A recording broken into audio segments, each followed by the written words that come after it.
I just got back from spring break and it's a bit of a casual t-shirt kind of day today. I've been doing a lot of laundry and catching up and cleaning the house, but I wanted to take a quick break because I wanted to film my review for a book that I just read while I was on spring break. I did a lot of things while I was on spring break, including visiting family, old friends, going to the snow and Disneyland, but the most important thing that I did while I was on spring break was finish reading Judah's Wife by Angela Hunt from cover to cover.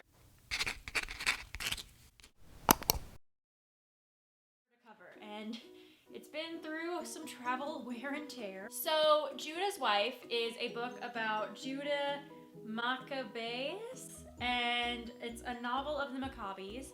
And basically it takes place during the silent years of, you know, Christianity and, Piper, hi. Hi, baby. Can I film, please?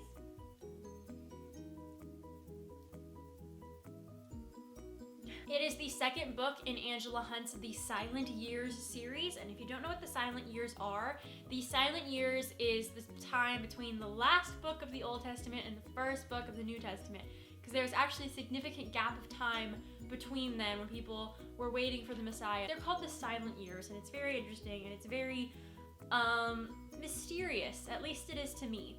So Leah, the main character, is a fictionalized version of what Judah's wife could have been like, because no one really knows, but that's the fun of biblical fiction.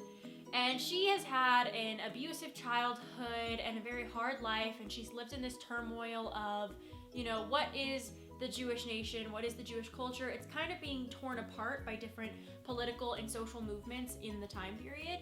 And it's kind of almost a war-torn environment, even in her own home that she's subject to. When she marries Judah, she thinks that she's gonna have this perfectly safe life, but much to her surprise, Judah is actually a warrior who is fighting for the nation of Israel and for Jewish culture and customs to stay alive, for the entire nation of Israel to remain faithful to their God once again. And so she has this inner battle about how she feels about that and how she feels about her husband being someone who fights, and she has a lot of trust issues, and I think a lot of that comes from the scarring that came from her abusive past and her abusive childhood. So she has to work through a lot of her inner demons in order to overcome her battles in the book. She and Judah, who, like all couples I know, struggle to communicate their real feelings with each other, because Judah doesn't have a lot of experience with women and Leah doesn't have a lot of experience in a loving family environment. Both of them struggle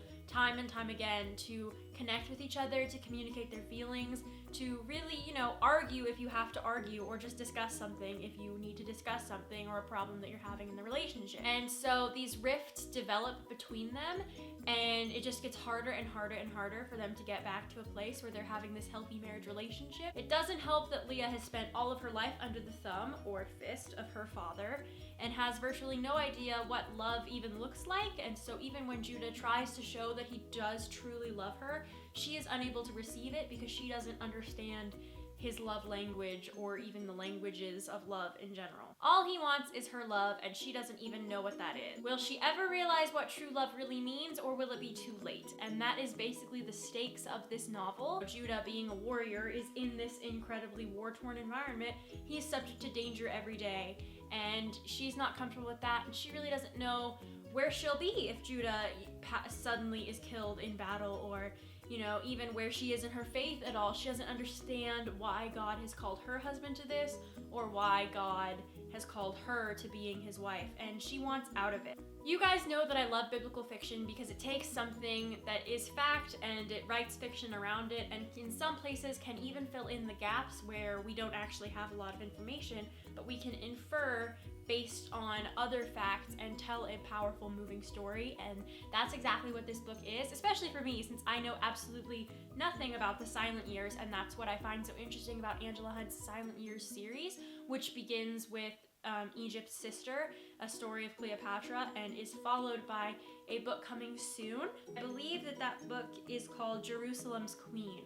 So I'm very excited to see the rest of this series play out. Being that it is the Silent Years, there's so much room for creativity in the storytelling, and Angela Hunt really uses that creativity and her imagination to its full extent to create something that is truly amazing and powerful and moving. I think one of the most interesting things about Angela Hunt's writing style is that she always uses multiple perspectives to tell her story. And sometimes I struggle with reading multiple perspectives because my brain just doesn't go back and forth. This book is a difficult read, but I think it especially worked in this story because it is telling a story of a marriage relationship. And it's kind of funny because Judah, the husband, will interpret a conversation as though it went well, like most men do. And really, Leah is like freaking out on the inside because she's just like, what? No, you didn't understand what I was saying at all. And I think that's funny and it's so relatable. And it's, even though this book takes place like thousands of years ago, it's still a relatable story and you can still get something out of it. And again, I love biblical fiction. There's a lot of hopefulness in this book and there's a lot of heartbreak. And being that it is biblical fiction, it is very dramatic. The Bible is a very dramatic book as well. So, that's kind of what you expect and what you get. And I think another thing that is important about biblical fiction is the idea of what a woman is and what a woman is supposed to be. And in a lot of cases, especially in the time and the context, a biblical woman was supposed to support her husband and to have children, and those are both two things that Leah struggles with doing. She struggles to support her husband, she disagrees with him most of the time, and when she does finally think that she can give him a child, it doesn't go according to plan. Her whole life really just doesn't go according to plan. She looks at the marriage as an escape and from her life, from her past, and Judah is looking at it just as a I have no idea what I'm getting into, but here I go kind of thing. Piper, you're falling asleep. I could literally spend all day just reading and sitting with Piper. I need nothing else to make me happy, except maybe coffee. So both of them have to make sacrifices if they want to make their marriage work, and it just plays out really well in the story. It was a little bit slow for me to get into, mostly because I usually struggle with Angela Hunt's books in general. I love her writing, I love her books, I've read like a lot of them, and I really enjoy what I read of them and I like the books, but I think it's always hard for me when a book has multiple perspectives to get through it.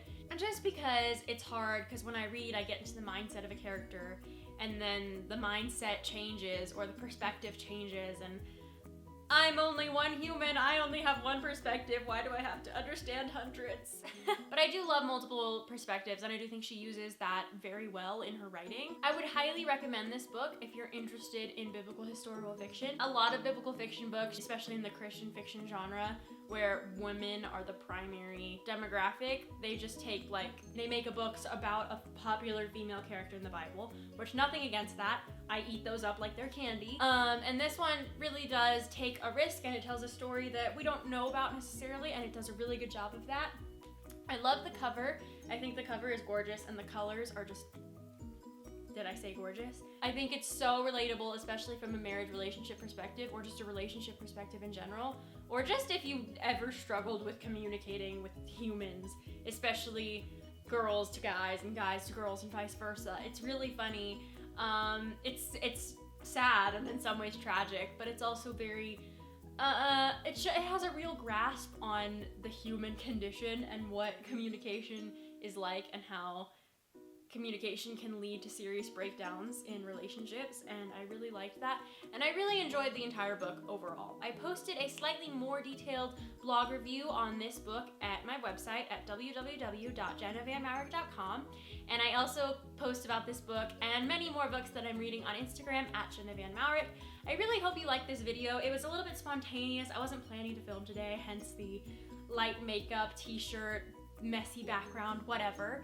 I wanted to make sure that I got my thoughts out on this book right when I got home from California, and I just wanted to share it with you and get this review out to you as quickly as possible because I really loved this book and I would highly recommend it.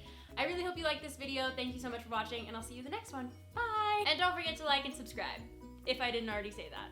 And go check out all my other links. Bye!